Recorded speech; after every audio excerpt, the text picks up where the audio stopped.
Hey, yo, what's the deal, man? Hey, yo, it's your boy Tag from PW Tag. You know what I mean? So I'm just walking outside, just chilling. You know, I'm actually walking around Atlantic Ave and Fulton Street. You know what I mean? By Boys and Girls High School. You know what I mean? Like, I'm just walking around and shit. You know what I mean? Like, I used to live in Crown Heights, you know. But like I said before, I used to live in Crown Heights, but, you know, I've been in Fort Greene for mad long. You know what I mean? But you know, a dude gotta, you know, work out and shit. You know what I mean? I love my workout, I love my exercise and stuff. So right here, you know, it's a bunch of, it's a big train platform on top because the Long Island Railroad. So if you hear it, you know, I'm giving you a warning right now. But the reason why I'm making this video is because of, you know, things that's going on right now in terms of free agency, you know, in wrestling. And of course, y'all know that the Motor City Machine Guns is on their way to WWE. You know what I mean? They basically signed, sealed, and delivered, right? With a big expectation, a big expectancy of the CW show, which I think is going to be fucking insane. You know what I mean? They're going to be the face. They're going to be the face of the tag division of that brand. No fucking doubt about it. Excuse me. And then you also got the Lucha Bros. Now, I don't know. The Lucha Bros, I did hear that, yes, they are on their way to WWE. But I don't know. This was confirmed by PWN.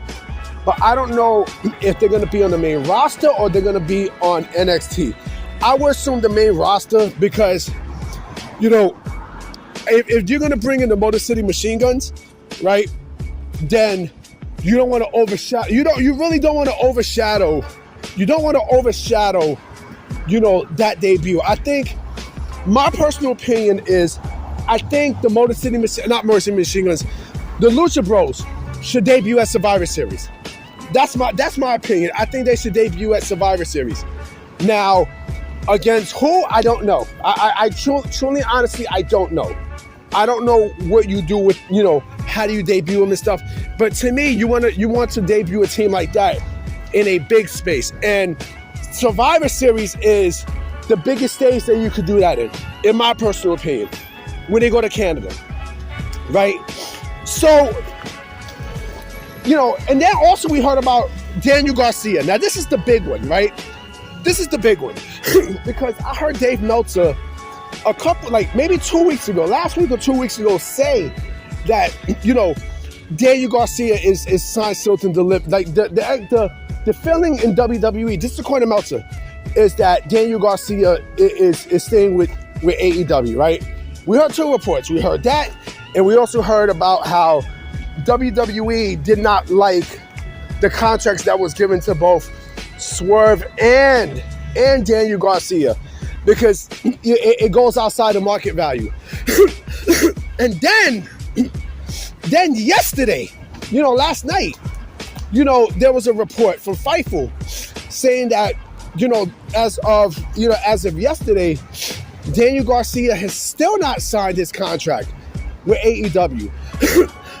Goddamn, I'm drinking water and shit. You know what I'm saying? And I'm like, wow, something must have happened. Like, and plus, mind you, he lost that match against MJF at All Out, right? You haven't seen him since. You know what I mean? So maybe they're trying to, you know, maybe AEW's trying to write their tracks off, you know, and have Daniel Garcia, you know, lose possibly in his last match for AEW. You know, and which tells me that something's up. Something is up. You know, I think WWE might have thrown a wrench, you know, with interest with Daniel Garcia. You know, and it seems like, and I'm more confident now than ever before about saying this. I think that the winds have changed in WWE's favor when it comes down to signing free agents. You know, I think WWE, and I said this before, I'm going to say this again. WWE is not going to sign, you know, people from the indies. Fuck that. You know, if you're an indie darling, fuck it. You know, like you go to AEW. Fuck it. Here's a train going by. Right? Hold on real quick.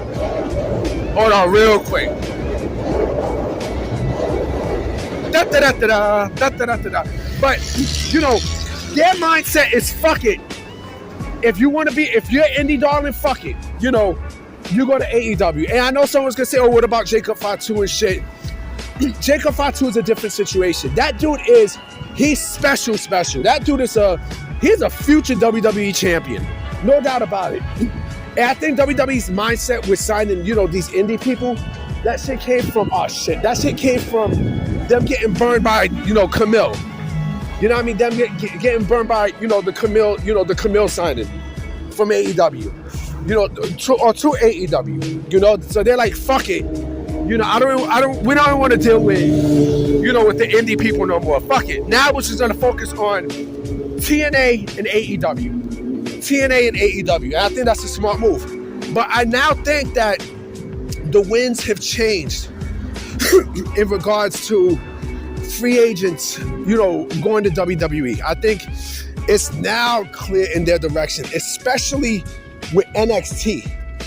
With NXT and then the relationship with NXT and TNA, you know, I hate to say it, but yo, like, it seems like WWE is the hot ticket right now, man. And I don't think that ticket is gonna is gonna cool down anytime soon. You know, because WWE is focused on bringing in these AEW talents on. That's another thing too about the Motor City Machine Guns. You know, they're basically showing people from AEW that, so what if you are in your 40s and stuff? So fucking what? 40's not an old age. Y'all know that, right? You know what I mean? I'm 43. You know what I mean? I don't sound like it, I don't look like it, but, you know, it is what it is. They're showing people there that, you know, we can still push you on top. You know what I mean? We could push you on, you know, we can still push you, you know, on top of the card. You know what I mean? And when they get there, you know, that match between them and Frazier and Axiom is going to hit like crack, boy. That shit is going to hit. That match is going to hit, you know? But they're basically showing people that, look, they did this with Ethan Page, and they're doing this with the Motor City Machine Guns, right? They're showing y'all that, look, you know, we still have a lot of respect for y'all, you know, and look what we can do. Look what we can do that you can't get in AEW. You know, they're basically showing y'all directly, you know? And again, there's a lot of people. There's a lot of people on, you know, on AEW television that's not being used. A lot of prominent people that are not being used as we speak, B. They're not. They're fucking not. I mean, you know, like I said, I mentioned Ricky Starks and Wardlow, right? Those two, you know, listen, WWE gets their hands on those two, they will be superstars overnight. Over fucking night. And then there's others. Like I mentioned, Jay White, Jay Lethal, Dalton Castle, Brian Cage. You know, there's a whole bunch. You know, and again, you know, they got the TNA relationship. So they got talent coming in. You know what I mean? Hammerstone, see, that's the thing. That's the thing, right? Hammerstone is under an AE. I mean, why keep saying he's under a TNA contract, right? But they showcased him. All right, so what? He fucking lost to Overfendi. So what? So what? The fact that he was there, he has a perfect build. You know, like he has the size of what they're looking for. You know, Hammerstone has the size of what WWE desires. You know what I'm saying? So, you know, yeah, I mean, listen, it's, you know, they got talent coming in. They got a lot of fucking talent coming in. And this is why the NXT brand is so fucking important.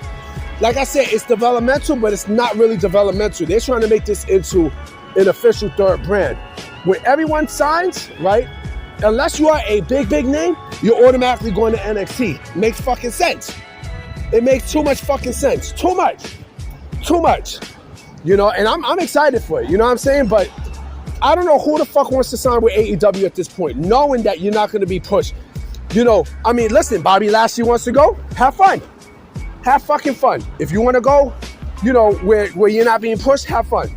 Have fun. You know, the Hurt Syndicate. You want to go there? Have fun.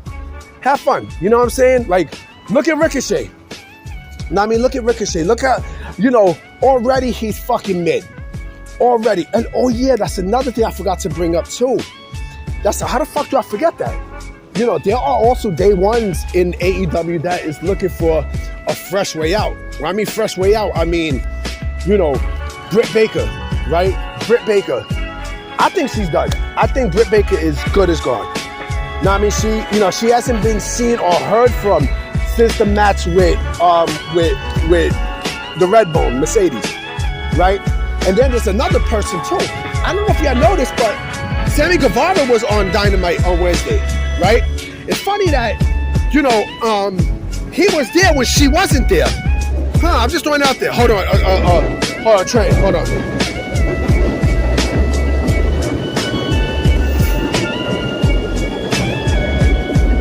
La la la la la, la la la la la la la la la.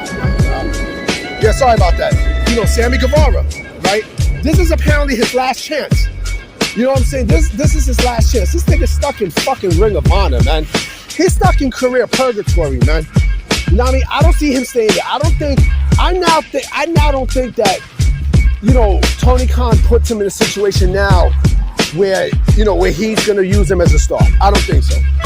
I strongly don't think so. I think he's pretty much on his way out at some point. There's a lot of talent, man. There's a lot of fucking talent that I don't see, the OGs that I don't see staying in AEW at this point. I don't. But I'm gonna holler at y'all. You know what I'm saying? This video is gonna go up later tonight. Because right now I'm just doing my walk, I'm just doing my exercise. So I'll catch y'all mañana.